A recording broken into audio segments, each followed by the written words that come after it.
안녕하세요. 화정입니다. 제 소박한 수필 낭독방에 찾아와 주셔서 고맙습니다.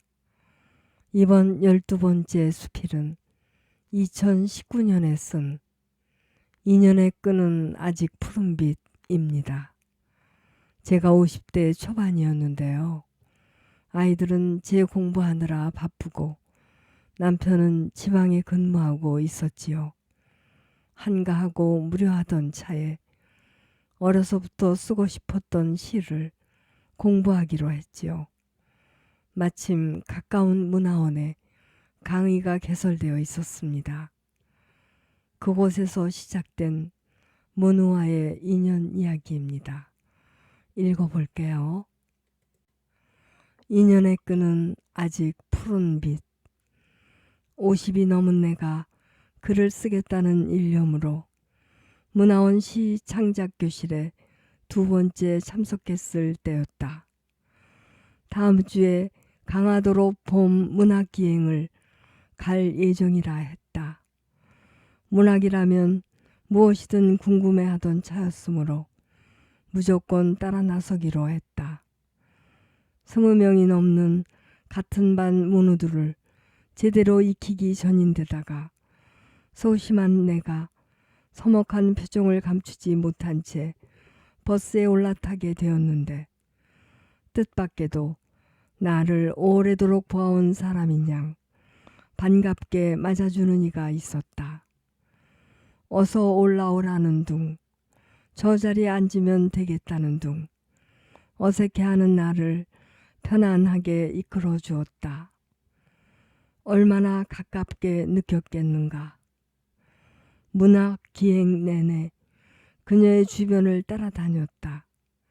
인연의 끈이 따스하게 연결되었다.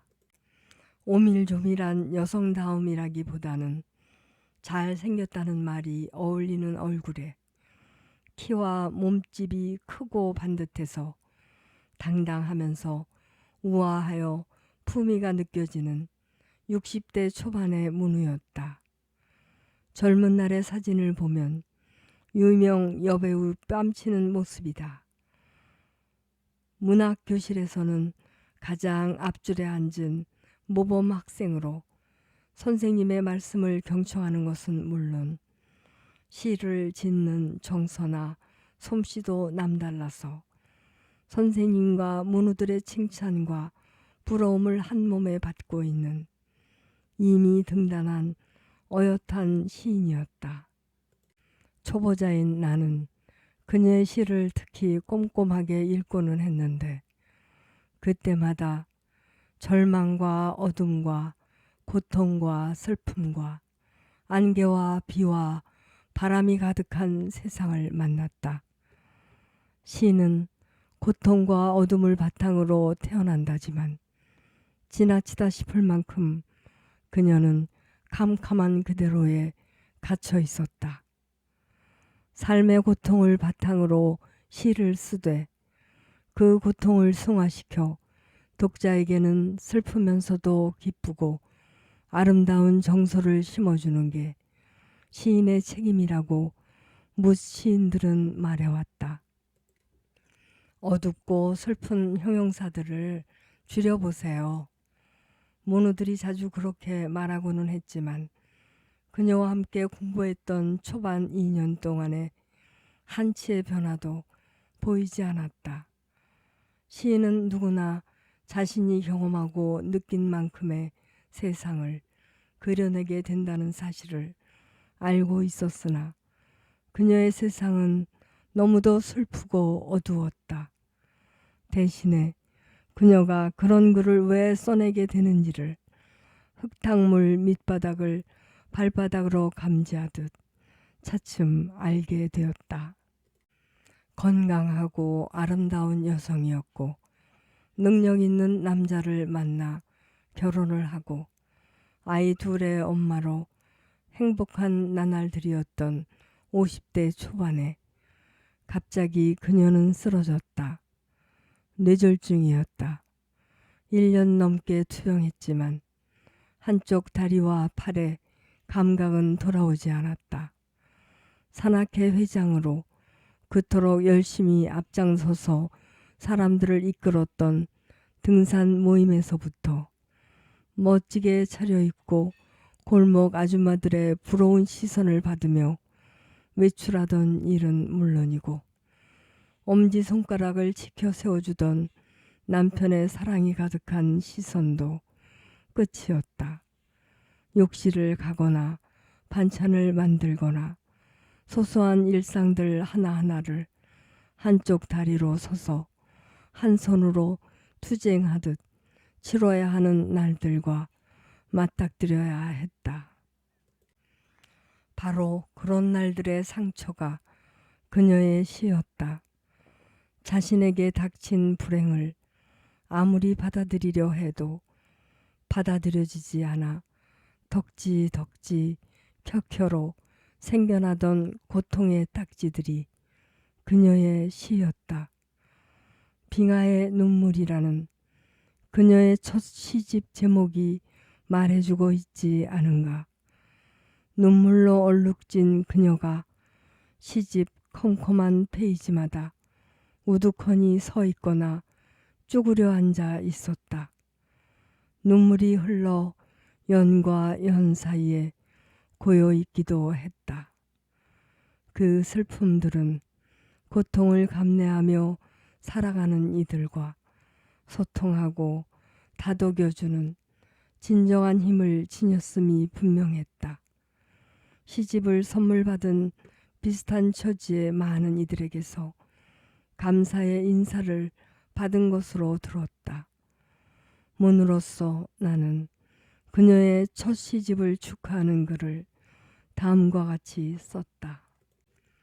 빙하의 눈물을 읽고 화정. 아픔이 비처럼 흘러내리고 절망이 눈처럼 휘몰아치는 당신 봅니다. 나무들이 푸른 잎 펄럭이는 날에도 단풍잎들 꽃처럼 찬란한 날에도 서러움으로 얼룩지는 당신 봅니다. 눈물이 나려 해요. 당신과 마주친 나는 매번 그렇게 말했지만 매일매일이 눈물이었던 당신. 젖다가 고이다가 빙하로 침묵하다가 한 방울 두 방울 정제된 시어로 떨군 눈물 방울들.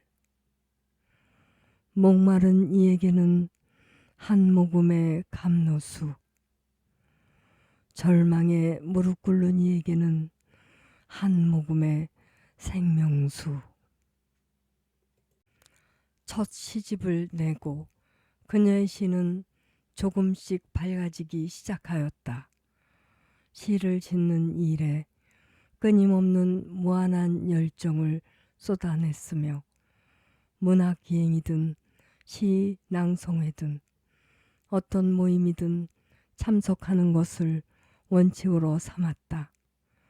지팡이를 짚고 절뚝이며 걸어야 하는 처지에도 불구하고 빠른 속도로 여기저기 구경하고 싶어하는 정상인들의 노골적인 싫은 눈치에도 불구하고 어디든 따라 나서기를 주저하지 않았다. 미안해서였을 것이다. 족발이라든가 떡을 한 상자씩 주문하여 버스에 싣고는 했다. 여유롭지 못한 한 문우를 위해 문화원 회비나 문학기행 회비를 대신 내주는 일도 꽤 오랫동안 지속했음도 알고 있다. 문화원을 시작으로 무려 8년여를 그녀와 함께 공부했다. 그녀도 나도 시가 삶의 최고의 가치인 양 어루만지고 끌어안고 살았다. 지금은 한 달에 한 편도 쓰기 어려운 시를 그 당시에는 일주일에 한 편씩 써냈다. 가슴을 울리는 소재를 발견한 순간부터 그 시가 완성되기까지 잠을 제대로 이루지 못하였다. 내 마음과 육신이 모두 그곳으로 집중되었다. 그녀나 내 가슴에 불타오르던 시심. 그 당시에는 느끼지 못하였으나 지금 와서 생각해보면 활활 타오르는 불길이었다.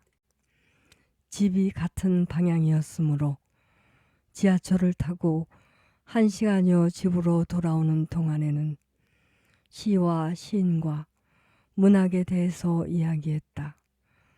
지팡이를 짚은 그녀의 걸음이 느릴 수밖에 없었지만 나 역시도 빨리 걸어다니는 성격이 아니라서인지 별로 불편하지 않았다. 오히려 여유롭게 이야기를 나눌 수 있는 속도라는 게 좋았다.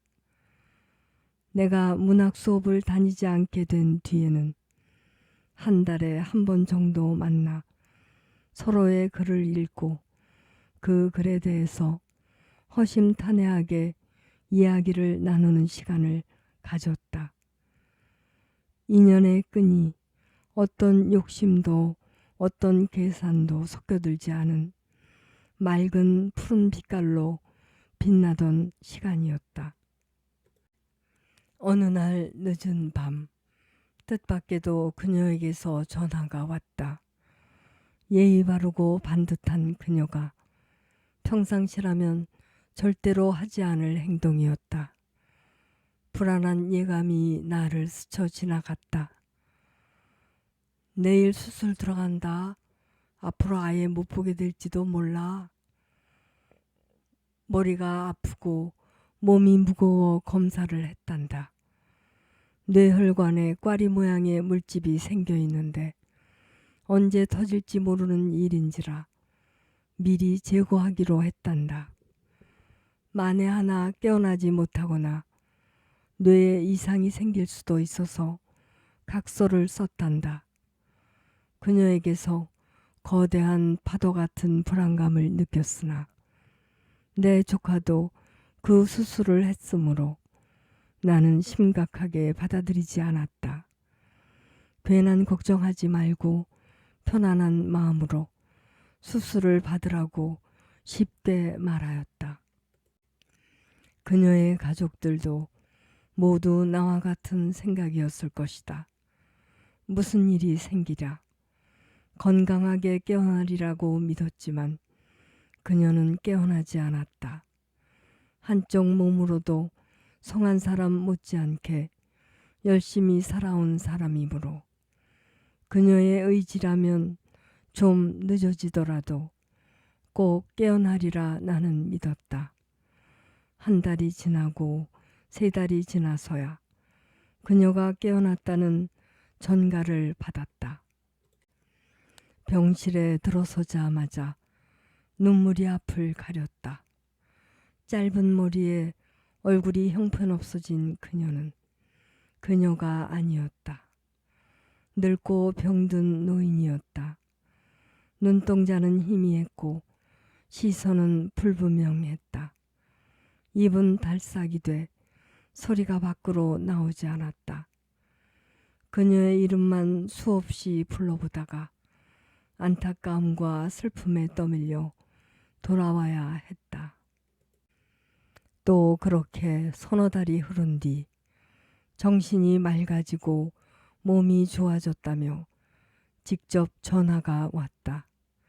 놀라움과 반가움으로 한 걸음에 달려갔다. 예전처럼 볼펜을 들고 무언가를 열심히 적고 있었다. 단순하고 의미 없는 공허한 낱말들이었으나 그것만으로도 얼마나 감사했던가. 자꾸 쓰세요. 많이요. 꺼져가는 아궁이에서 불씨 하나를 발견한 듯한 희망이었지만 이야기 도중 가끔 이해할 수 없는 말들을 했다. 초점이 불분명했다. 뇌가 정상적이지 않다는 증거였다.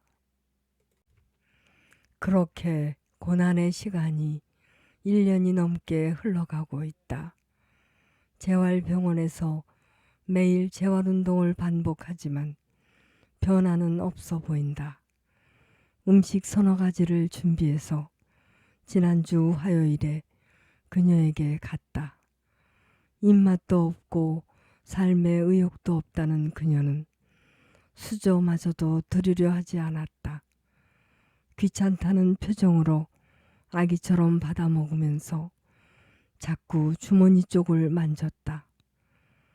한 뭉치의 휴지였다. 나에게 건넸다. 읽어볼래? 시를 한 편씩 써서 만나는 날이면 그녀가 말했던 바로 그 말이었다. 읽어볼래? 나는 휴지 뭉치를 조심스레 펼쳐갔다. 구겨진 휴지 어딘가에 분명 감춰져 있을 것 같은 그녀만의 식기들을 찾아내기라도 하겠다는 듯 나는 자꾸만 휴지 뭉치를 뒤적거렸다. 읽어볼래?